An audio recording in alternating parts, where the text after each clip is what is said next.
히브리서 8장 7절 첫 언약.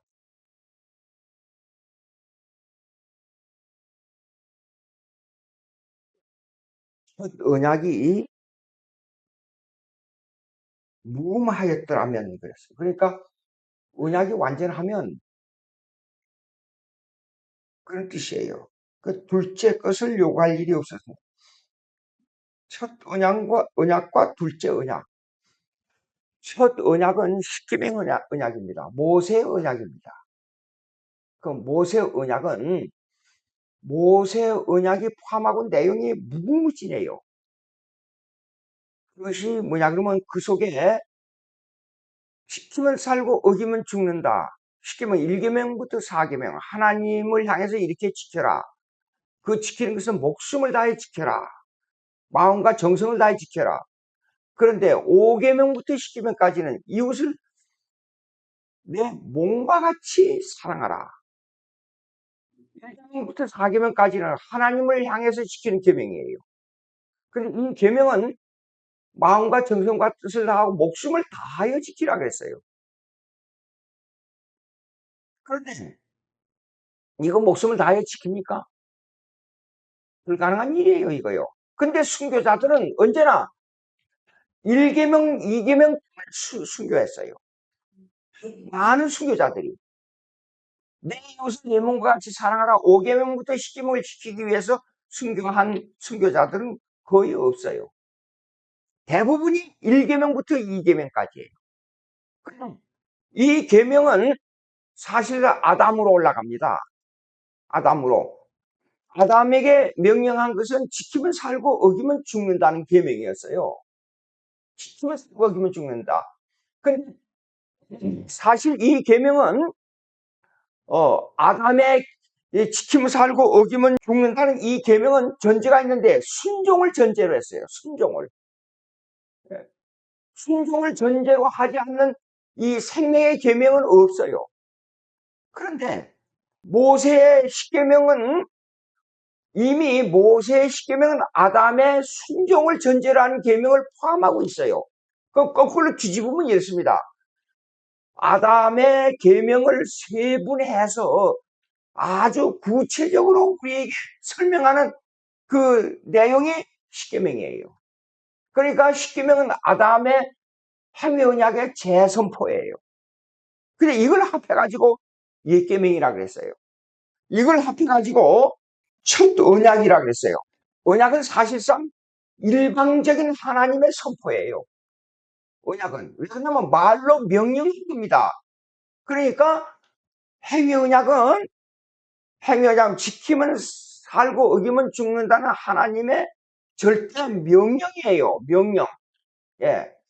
이 명령이 하나님의 말씀으로 아니 우리가 현재 지금 전쟁 중에 있는 군대들을 향하여 야 내가 명령하노라 글로 써가지고 상관에게 가서 지금 소대들이 대대들이 지금 전투에 가 있는데 연대장한테 사단장한테 해서 명령 받아오느라 그래서 소를 해가지고 그 명령 받아 지금 전투하고 있는데 명령 받으러 가는 대대장 소대장이 어디 있어요? 현장에서 직접 말로 명령을 해야 돼요. 예, 그것이 뭐냐면 아담과 하나님과 맺은 행위 언약 말로 명령한 겁니다. 그 명령이 모세로부터 십계명을 받은 거예요. 그 명령이 아담의 명령이 십계명을 통해서 세분해가지고 그들에게 이스라엘 백성에게 보내준 거예요. 이 언약이 옛 언약이에요. 이건 언약이에요. 예, 이 의미 있는 언약이기 때문에 첫 언약이 무흠하였더라면 둘째 것을 요구할 일이 없었어요. 둘째 것이 뭡니까? 이거는 은혜 언약이에요. 하나님의 말씀의 명령으로 여기 어디를 읽어야 되냐 그러면 10절 읽겠습니다. 10절 이 언약이 나와요. 10절 다 같이 읽습니다. 또 주께서 이르시되 그날 후에 내가 이스라엘 집과 맺을 언약은 이것이니 내 법을 그들의 생각에 두고 그들의 마음에 이것을 기록하리라. 나는 그들에게 하나님이 되고 그들은 내게 백성이 되고 자, 제가 수없이 얘기했어요.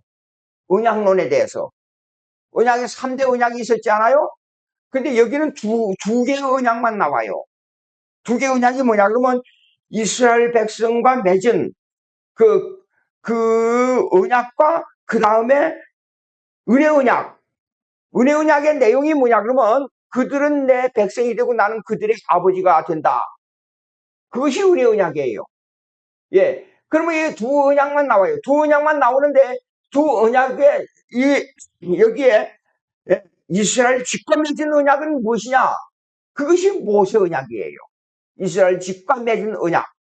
이스라엘 백성을 이끌고 나올 때에 사실상 은혜 언약이 먼저 있었어요. 그래, 구약은 율법이요 신약은 복음이라는 말이 절대 틀립니다. 왜 틀냐면 구약은 은혜에 전제된 모세 언약이 있었고 은혜가 전제된 아담의 언약이 있었어요. 그럼 무슨 말이냐 그러면 아담하고 맺은 언약은 생명을 전제로 해서 맺었지 형벌을 전제로 해서 맺은 게 아니에요. 그냥 그러면 보십시오. 아담에게 제 모든 삶의 여건, 하나님과 교제할 수 있는 여건, 모든 것을 평안하게 살 수 있고 만물을 다스리고 만물을 지배하고 만물을 이름 지을 수 있는 그 여건을 다 마련해주고 마지막에 하나만 하지 말라 그랬어요. 선악과 범하지 말라. 그러면 나는 영원한 생명을 너에게 보장해준다. 그 언약이 아담의 언약이에요. 그러니까 생명을 전제로 맺은 것이지 사망, 형벌을 전제로 맺은 언약이 아니에요. 예. 이 언약을, 그러면 이 언약은 10절이지만은 8절로 보십시오. 8절로 가서. 제가 지금 설명한 내용이 여기서 감시하고 있습니다. 8절. 다 같이 있습니다. 그들의 잘못을 지적하여 말씀하시되 주께서 이르시되 볼지어다 날이 이르니 내가 이스라엘 집과 유다 집과 더불어 새 언약을 맺으리라 그랬어요. 새 언약. 예. 그러면 새 언약은 뭐냐면 은혜 언약이에요. 하나님은 우리 아버지요 우리는 그의 가족이라는 은혜 언약입니다.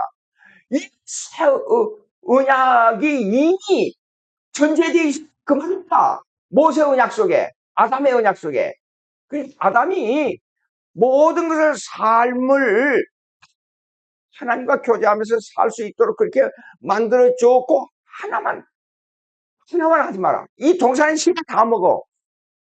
모든 거 다. 여러분 우리 주위에 일하지 않고 여러분 먹을 수 있다는 게 얼마나 좋겠어요. 생각해보면 여러분 먹고 세상 사람들 말하는데 먹고 살기 위해서 가서 죽도록 노동하지 않아요.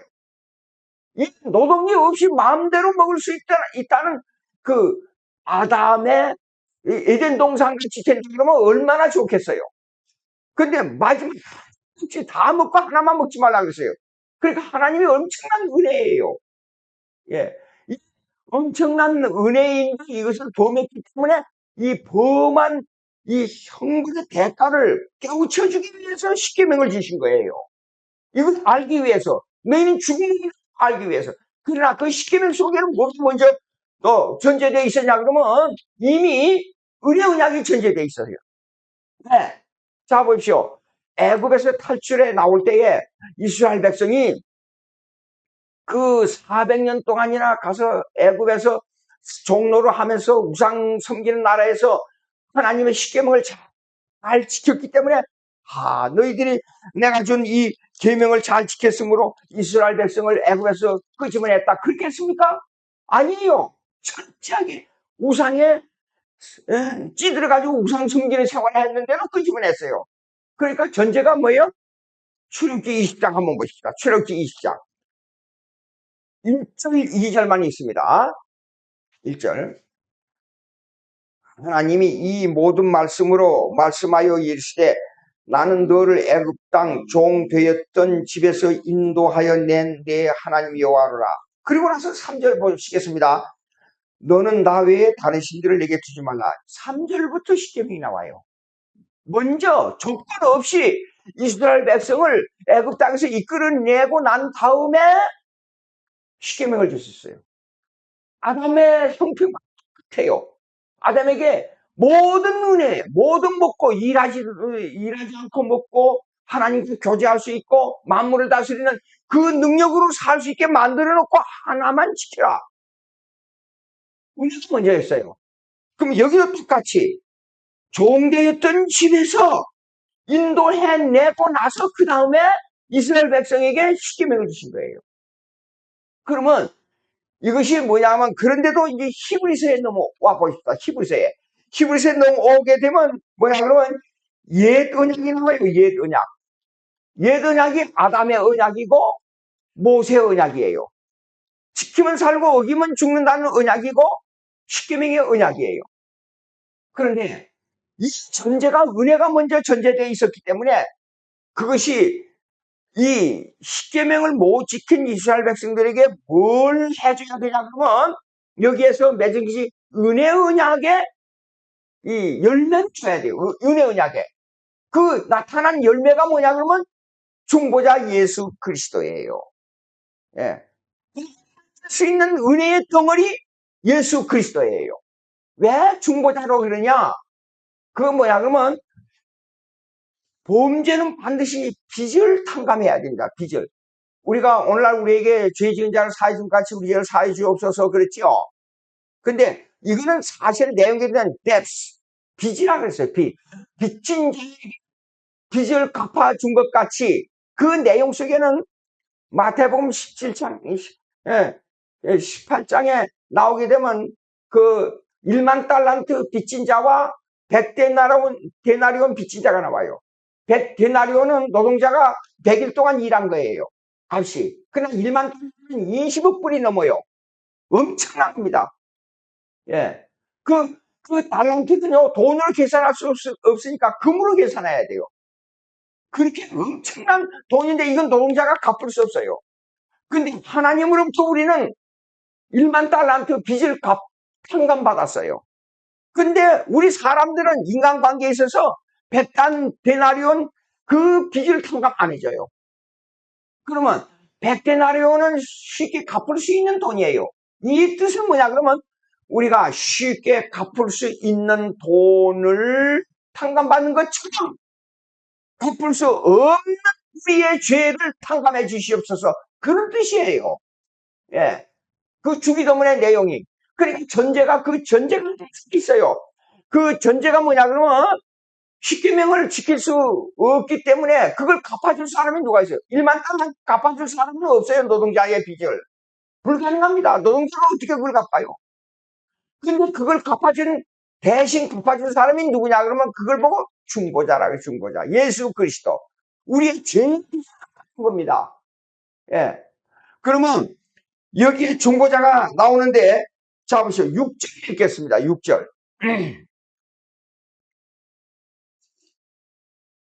같이 있습니다. 그러나 이제 그는 더 아름다운 직분을 얻으셨으니 그는 더 좋은 약속으로 세우신 더 좋은 언약의 중보자라고 했어요.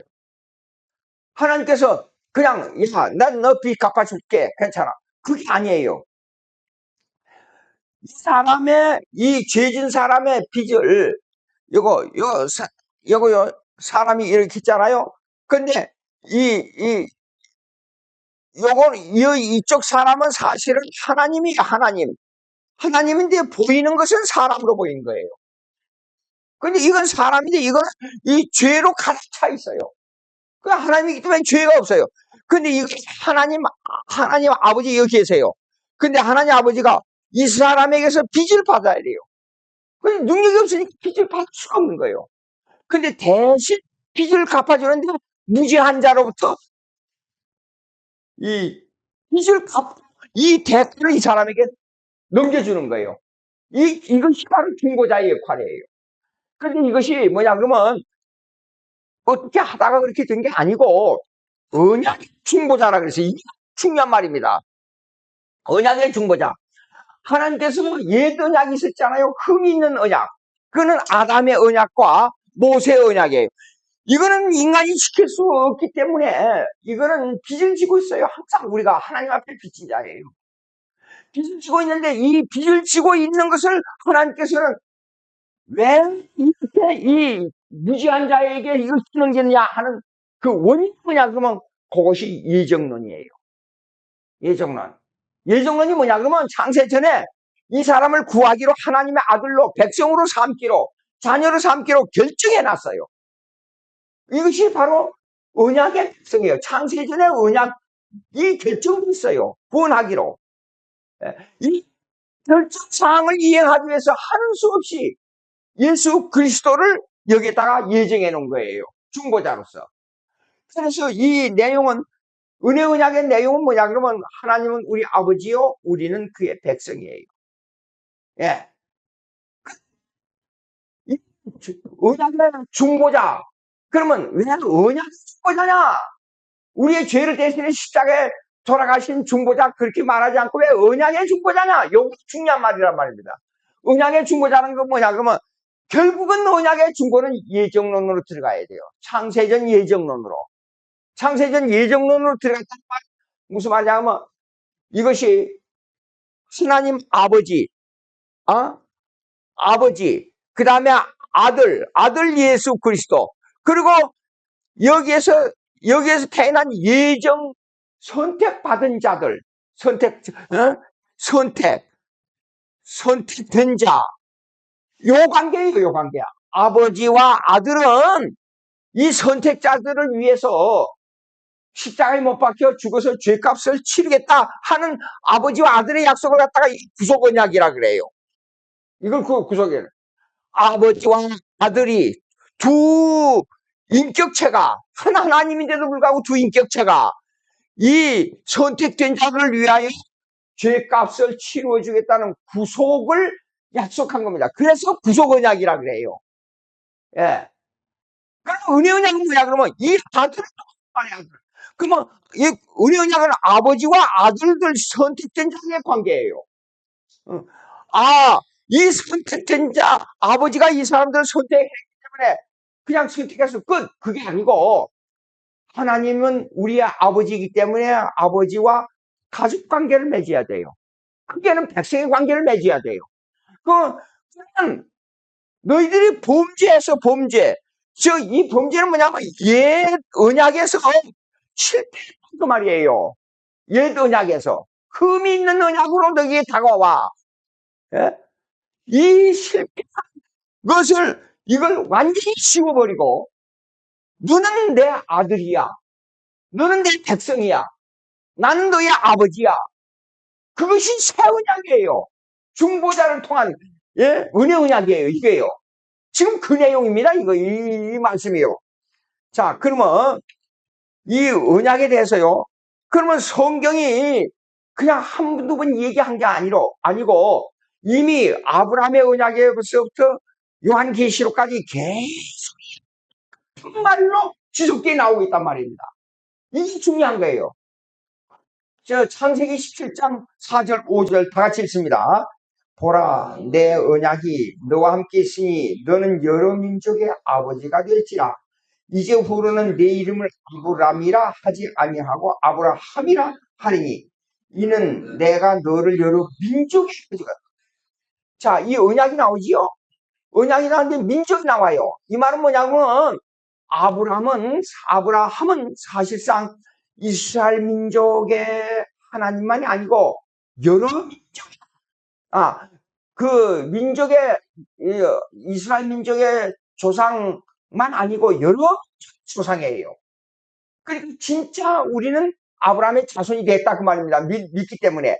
그러면 이 내용이 출애굽기 19장 보십시오. 자, 지금 여기서 나오고 있는 히브리서에 나오는 말씀을 잘 참고해 보시기 바래요. 무슨 말이냐 그러면 여기에 출애굽기 19장에 되면 이스라엘 백성이 탈출해 나오는 데 대한 언약론이 나온단 말이에요. 그러면 여기 히브리서 8장에 넘어가서 이거하고 어떤 연관이 있는가 한번 보시겠습니다. 출애굽기 29장 45절 46절 다 같이 읽습니다. 내가 이스라엘 자손 중에 거하여 그들의 하나님이 되리라 딱 그랬잖아요. 자, 이 말은 이 애굽에 있는 이스라엘 백성이 이끌고 나오면서 그 가운데 하나님이 너희들의 하나님이 돼 있어. 이제 그 말인데 46절 읽어보겠습니다. 그들은 내가 그들의 하나님 여호와로서 그들 중에 거하려고 그들을 애굽 땅에서 인도하여 낸 줄 아니라. 나는 그들의 하나님 여호와니라. 자, 요거 중요한 것이 뭐냐 그러면, 그렇게 애굽 땅에서 이끌어낸 것을 은혜로 난 널 구해서, 아까 창세기 출애굽기 20장 읽었잖아요. 그런데 나는 너희들의 하나님이라. 그런데 그들이 오면서 계속 하나님을 거부했어요. 다윗 왕국이 성립됐잖아요. 다윗 왕국 이후에 보자고요. 다윗 왕국 이후의 역사를 보게 되면 이스라엘 백성들이 어떻게 했어요? 결국은 말라기까지 이스라엘 백성의 이 국가는 망하고 말았어요. 사실 어떤 의미에서요, 예, 구약에 나타난 것을 신학적으로 잘못 해석하는 분들이 있는데, 그게 뭔가니, 구약에 나타난 이스라엘의 회복, 유대 나라의 회복이 지금 팔레스타인에서 나라의 강권적으로 해서 다윗 왕국의 다시 회복이 되므로 종말이 온다는, 이건 대단히 문제가 있는 걸로 봐요. 왜냐하면 자 보십시오. 여기 히브리서에 나온 8장에 나온 것은요, 하나님이 흩어 버렸다 했어요. 예. 근데 구약의 역사를 보면 그 말도 맞아요. 그런데 이거는 사실상 아브라함은 여러 민족의 조상이기 때문에 믿는 사람들의 회복이 이스라엘 나라의 회복이에요. 그런데 왜 그렇게 일시적 정치적 메시아 사상으로 가지고 일시적 적응을 하는지 그걸 모르겠어요. 그것을 적용하는 해석이 정말로 맞느냐 하는 것은 의문이 간단 말이에요. 자, 보시겠습니다. 그 다음에, 그러면 이것을 어디서 말하냐 그러면, 이걸 보고 광야교회라고 그랬어요. 이 애굽을 이끌고 나오는 그 40년 생활 광야교회라 그러는데, 사도행전 7장 한번 보시겠습니다. 사도행전 7장 37절 보시겠습니다. 다 같이 있습니다. 시작. 이스라엘 자손에 대하여 하나님이 너희 형제 가운데 나와 같은 선지자를 세우리라 하던 자가 뭐, 이 말은 뭐냐 그러면 예수님의 예표가 누구냐면 모세예요. 예수님 예언한 사람이에요. 예언자는 선지자를 두고 하는 말이에요. 예언했어요. 근데 말하자면 이렇습니다. 구약에서 두 가지 대표자 그러면, 율법의 대표자 그러면 모세예요. 예언자의 대표자 그러면 엘리야예요. 이 선지자의 대표자. 그러면 모세는 율법을 십계명을 주면서 거기에 누구를 포함시켰냐면 꼭 예수 그리스도를 포함시켰어요. 자 보시오. 모세 오경을 쭉 읽어보면 은혜원이 계속 나와요. 그리고 거기에 예수 그리스도가 나와요. 레위기에 보게 되면 그 제사는 전부 예수 그리스도의 예표예요. 자, 이제 38절 읽겠습니다. 사도행전 7장. 다 같이. 시인의 산에서 말하던 그 천사와 우리 조상들과 함께 광야교회에 있었고, 그 사람들은 광야교회라 그랬습니다. 다 같이 또 살아있는 말씀을 받아 우리에게 주던 자가 이 사람이라. 39절. 우리 조상들이 모세에게 복종하지 아니하고자 하여 거절하며 그 마음이 도리어 애굽으로 향하여 그랬어요. 왜?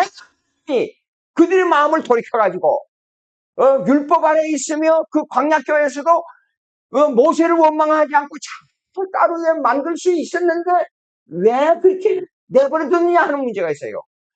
구약의 이스라엘의 이 언약은, 모세 언약과 아담의 언약은 옛 언약, 흠있는 언약이에요.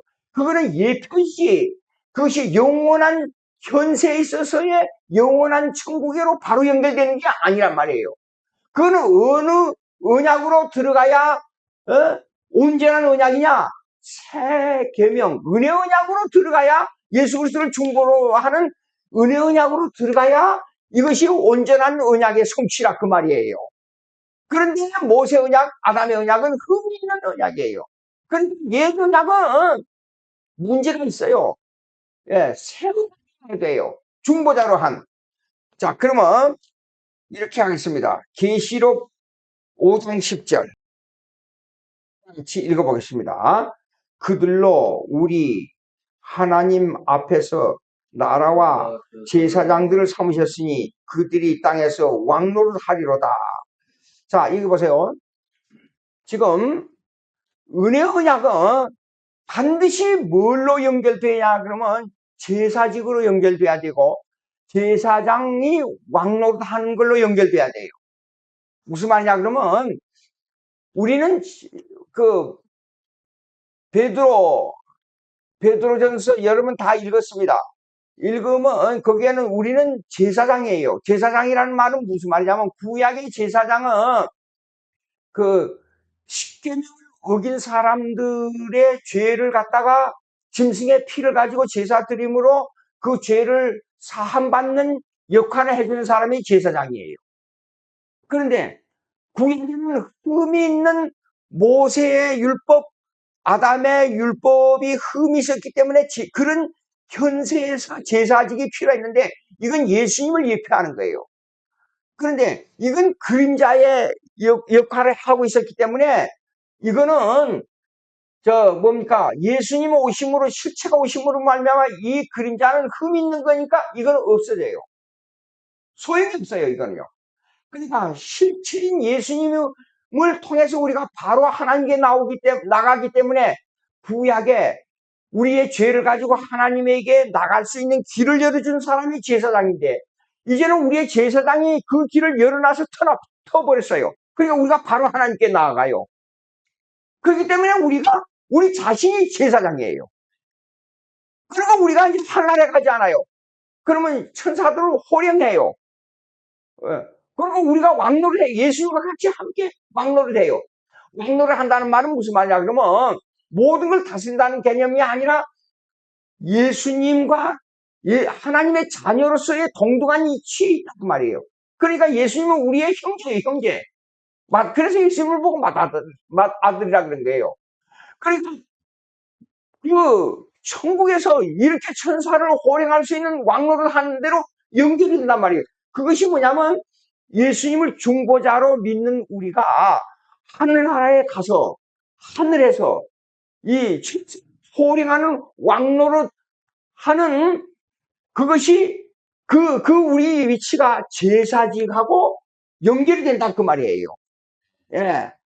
이게 아주 중요합니다. 자, 그러면 계시록 21장 3절 한번 보세요. 계시록 21장 3절. 다 같이 읽겠습니다. 시작. 내가 들으니 보좌에서 큰 음성이 나서 이르되 보라 하나님의 장막이 사람들과 함께 있음에 하나님이 그들과 함께 계시리니 그들은 하나님의 백성이 되고 하나님은 친히 그들과 함께 계시니 그랬어요. 자, 아까 모세 이스라엘 백성이 하나님과 함께 계신다 그랬어요. 그런데 그들이 배반했어요. 그리고 이스라엘 국가 다윗 왕국을 만들어 가지고도 그 후에 솔로몬 왕 르호보암과 여로보암 이후에 나라가 갈라지고 결국은 이스라엘 백성이 이스라엘 나라가 먼저 망하고 유대 나라도 결국 망했어요. 그러니까 이 역사는 사실상 하나님께서 뭘 내다보냐 그러면 은혜 언약을 내다보고 역사를 예표적으로 이끌어온 거예요. 그렇게 이제 마지막에 우리가 제사장이 돼서 하나님께 바로 나아가게 돼요. 나아가게 되면 우리가 왕림을 하는데 거기에 옛날에 하나님과 함께 계셨지만은 이스라엘 백성을 하나님을 대항해서 반대했는데 하나님을 가게 되면 하나님은 그들과 함께 계시리니 그랬어요. 예, 이게 얼마나 중요한지 몰라요. 하나님이 함께 계시니 그들은 하나님의 백성이 되고 하나님은 친히 그들과 함께 계신다 그랬어요. 하나님과 그러니까 이런 얘기를 하게 되면 그걸 쉽게 생각하는 분이 있는데 교제 관계에서 구원이 뭡니까? 그러면 말을 못해요. 교제 관계에서 구원은 뭐냐면 하나님의 영원한 교제 속으로 들어가는 거예요. 하나님의 교제를 한다는 것이 다른 게 아니에요. 그러니까 우리가 신앙생활 할 때 여러분 노동 속에서 하나님과 교제를 하란 말이 그 말입니다. 가정에서도 하나님과 교제하라는 그 말이고 하나님 식사를 만나게 되면 하나님 아버지 내게 건강을 주시기 위해서 마련해 주시니 감사합니다. 어떤 시간이 이렇게 하나님 아버지 너무 감사합니다. 이 먹을 걸 주시니 감사합니다. 사자는 아무리 배가 고파도 풀 뜯어먹고 살 수가 없고, 소는 아무리 배가 고파도 고기나 계란을 먹고 살 수가 없는데, 우리는 계란도 먹을 수 있고 고기도 먹을 수 있고 풀도 먹을 수 있고 바다에 생선도 먹을 수 있고 그 다음에 새도 잡아서 먹을 수 있고 모든 것을 우리 요리를 만나서 요리를 만들어서 먹을 수 있으니 하나님 아버지 감사합니다. 그냥 감사가 아니라 그런 구체적인 하나님과의 교제를 하는 우리의 신앙생활이 돼야 된다 그 말이에요. 예. 근데 우리가 그냥 잘 되는 것만 감사를 해요. 그냥 잘 되는 것만. 근데 이 교제 속에 들어가면 하나님이 나와 함께 하신다는 이 교제가 얼마나 중요한지 모릅니다. 예. 어떻게 속으로 들어가야 돼, 신앙생활이. 교제 속으로. 그러면 여기 뭐냐면, 신이 그들과 함께 계시니, 그 다음에 그 결과를 보자고요, 4절. 눈물을 그 눈에서 닦아주시니 다시는 사망이 없고 애통하는 것이 독한 것이나 아픈 것이 다시 있지 아니하리. 처음 것들이 뭡니까? 이걸 좀 오늘날 히브리서 8장을 얘기하면 옛 계명, 흠이 있는 계명, 구약의 언약, 아담의 언약, 모세의 언약, 그들에게 백성에 이끌고 가서 어려운 중에서도 애국을 탈출 나온 그것만 바라보지 말고 이거는 이제는 싹 사라져 버렸어요. 교제 속으로 들어가는 거예요. 거기에는 그 교제 속에는 뭐냐 그러면 무엇이 없냐? 눈물과 사망과 애통과 곡하는 것 이런 것들이 다 없어요. 처음 것들 속에 뭐예요? 아담의 언약이 들어있었고 모세 언약이 들어있는 거예요. 없어요. 입니다. 자, 에스겔서 37장 한번 보세요. 에스겔서 37장. 지금 금방 읽었던 구절하고 좀 연관이 돼 있어요. 23절. 다 같이 그들이 그 우상들과 가증한 물건과 그 모든 죄악으로 더 이상 자신들을 더럽히지 아니하리라. 내가 그들을 그 범죄한 모든 처소에서 구원하여 정결하게 한 적 그들은 내 백성이 되고 나는 그들의 하나님이 되리라 그랬어요. 자, 이스라엘 백성이 애국 땅을 탈출하면서도 계속 우상주의 사회 앞에 있었어요. 잠깐 떠난 모세가 떠나 있는 동안에 그들이 앉아서 우상 섬기고 막 춤추고 난리 법석이 이런 인간들이. 예? 그런데 보십시오. 이것을 전부 씻어버리고 이걸 전부 말살시켜버리고 하나님께서 우리에게 은혜 언약으로 주셨는데 그들은 내 백성이 되고 나는 그들의 하나님이 되리라 그랬어요. 교제 속으로 들어가는 겁니다. 자, 히브리서 8장 6절로 다시 들어가 보겠습니다. 6절. 자, 다 같이 있습니다. 그러나 이제 그는 더 아름다운 직분을 얻으셨으니 그는 더 좋은 약속으로 세우신 더 좋은 언약의 중보자라고 했어요. 언약의 중보자가 누굽니까? 예수 그리스도입니다. 근데 더 좋은 직분, 더 좋은 약속. 이게 뭡니까? 예수님도 이 땅에 오셔서 너무 고통을 많이 당했었잖아요. 근데 이제는 왕권을 쉬고 싶어 오신단 말이에요. 더 좋은 직분.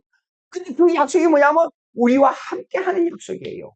우리는 은혜의 약속으로 끌어들이는 직분. 가끔 제가 그런 생각 자주 해요. 예, 내 생명이 이제 끝나서 뭐냐면 주님 앞에 섰어요. 너 누구냐? 김양주입니다. 그래. 이상하다. 이상하다는 건 안 하지만은 제 생각이 그런 거예요. 근데 너 죄가 안 보여. 이상하네? 그게 참 묘하다. 사람으로 태어났으면 다 죄인인데 어찌 누구한테는 죄가 안 보이냐? 하나님이 내 심판대 앞에 섰는데 근데 그걸 죄가 안 보이는 거 이상한데 그거 왜 그러냐? 근데 중보자 예수님이 왕권을 가지고 또 나와서 누구를 비유하냐면 내가 이 사람의 죄를 다 도말했습니다. 죄가 없습니다. 그래? 아버지가 물을 이거 아무리 봐도 분명히 사람으로 났으면 죄가 있을 텐데 왕권을 가지신 심판주 예수 그리스도가 너 죄를 다 덮어줘. 구약에요. 구원이라는 말은 죄를 덮었다는 뜻입니다. 우리는 본질적으로 죄로 태어났기 때문에 우리는 죄인이에요, 죄인. 그럼에도 불구하고 죄를 덮어줬다는 뜻입니다. 이게 구원이에요. 그래서 왕권을 쥐고 오신 예수님께서 너 죄를 다 덮어줬으니 아무 죄가 안 보이는구나. 하늘나라로 가라. 내 영혼이 어떻게 했어요? 한번 생각을 해봐요. 자기요. 내가 심판대 앞에 섰을 때 중보자 예수님이 내게 와서 내 죄를 덮어줬다. 막힌 내용이에요. 자, 그러면 이제 9절 한번 보세요. 9절.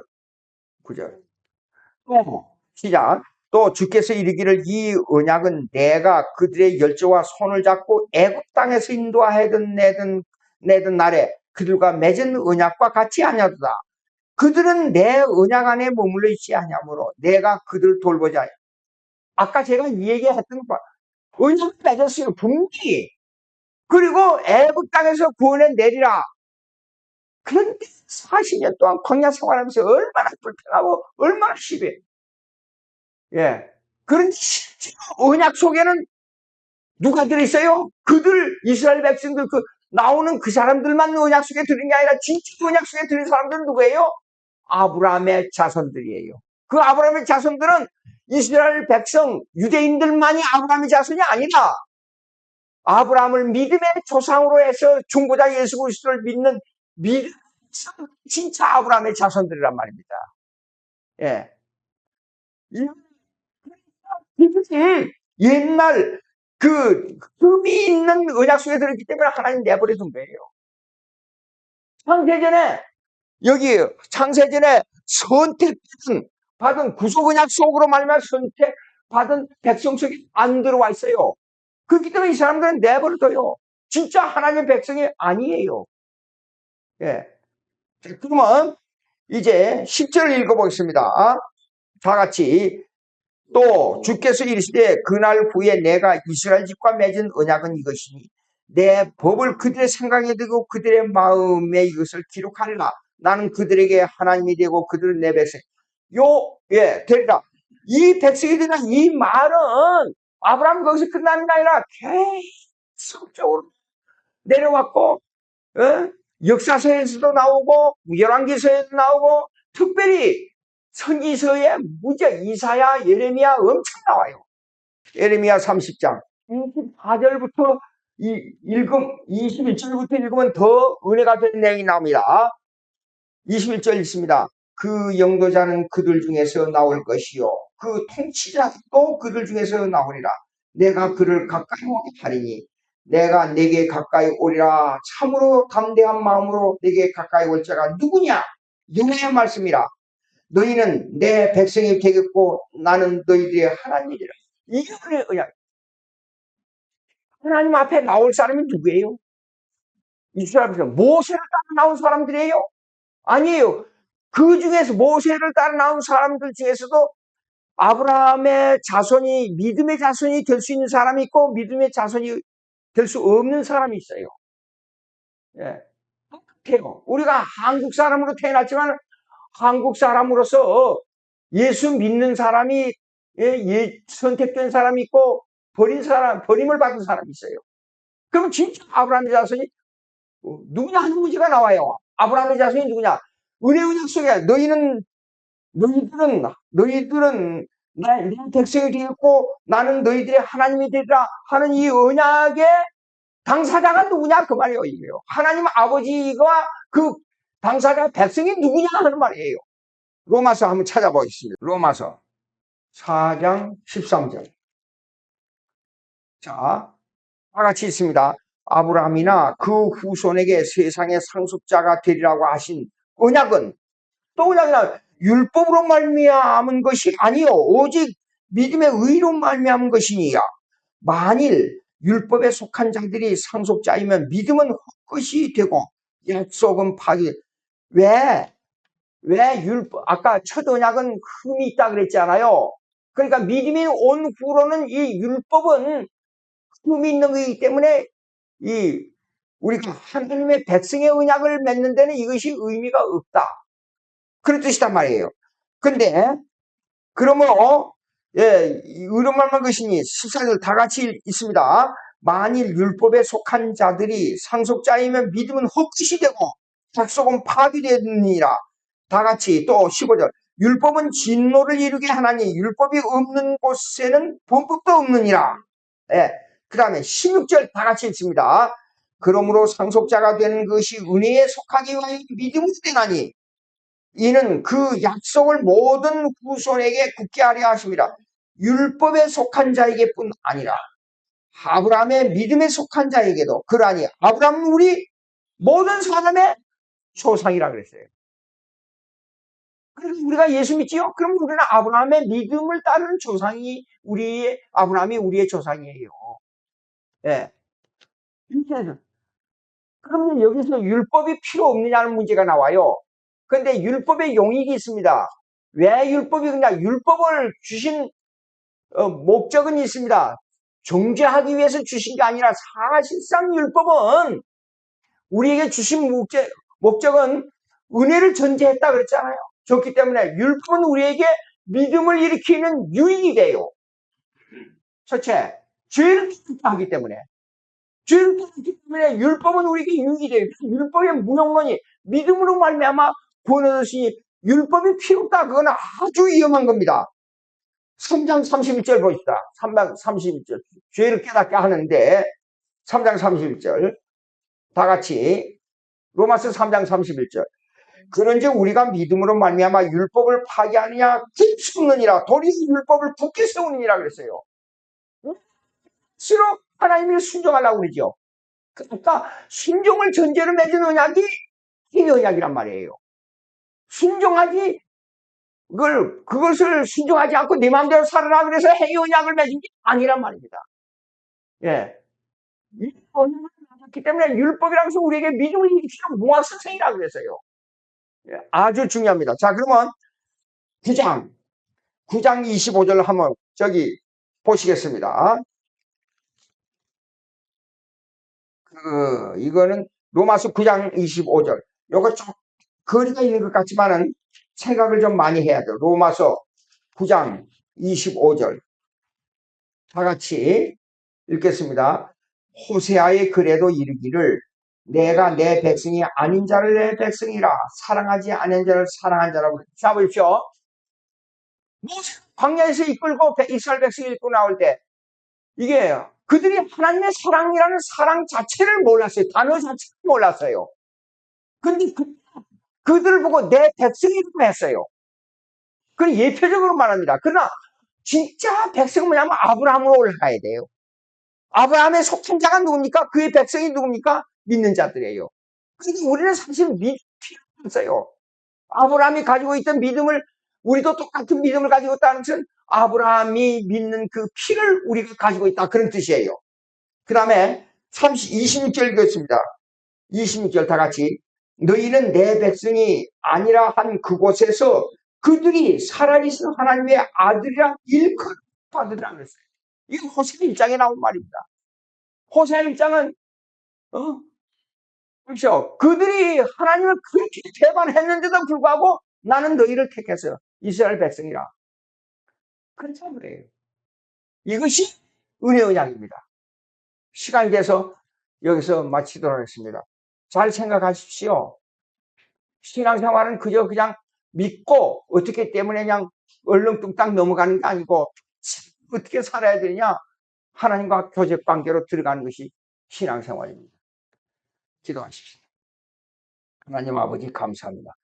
오늘 우리들에게 은혜를 주신 이 은혜를 감사합니다. 믿음을 우리 심령 속에서 더 키워가면서 하나님의 뜻에 순복하고 기쁨을 누리고 마음을 다하여 섬길 수 있는 은혜 위에 은혜를 더하여 성령이 역사하게 해 주시옵소서.